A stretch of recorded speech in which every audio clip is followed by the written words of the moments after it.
नमस्कार, जय शिवराय, श्री स्वामी समर्थ।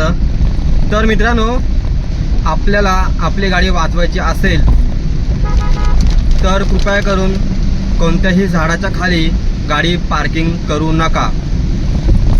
हा जो फोटो आहे ना, तुम्हाला डिस्प्ले करतोय, तर ह्या फोटोमध्ये मी बघू शकता आर्टिकावरती झाड कोसळून आर्टिकाचं पूर्णपणे नुकसान झालेलं आहे।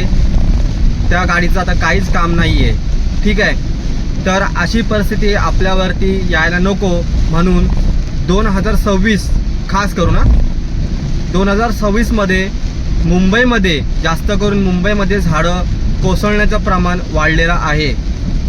आता जेव्हा 10 दिवसा अगोदर पाऊस पडला होता तेव्हा ह्या आर्टिकाची ही परिस्थिती होती आणि आता 2 दिवसा अगोदर जो पाऊस पडतोय अजून पण कंटिन्यू चालू आहे, आज 3रा दिवस आहे। तर ह्यामध्ये पण खूप झाडं पडलेली आहेत आणि त्यासाठी मी तुम्हाला सांगतोय की गाडी झाडाखाली पार्क करू नका, नाहीतर आपल्यावर पण अशीच परिस्थिती येणार आहे, ठीक आहे। कारण की आता गल्ली गल्लीत पण पब्लिक कॉन्क्रीटचं रोड करते।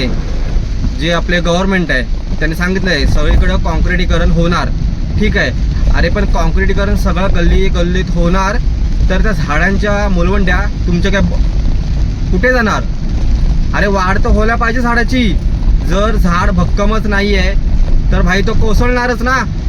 मग त्या झाडाच्या खाली कोणीही माणसं असणार किंवा आपली गाडी असणार, कारण आपण डे नाईट रोडवरती सर्व्हिस देत असतो, ठीक आहे। आपली गाडी चालत असते रोडवरती, तर आपल्याला जास्त करून काळजी घेणं गरजेचं आहे। तर जे पण कोणी गाडी झाडाखाली पार्क करत असतील त्यांना ही व्हिडिओ नक्की शेअर करा। धन्यवाद, जय शिवराय।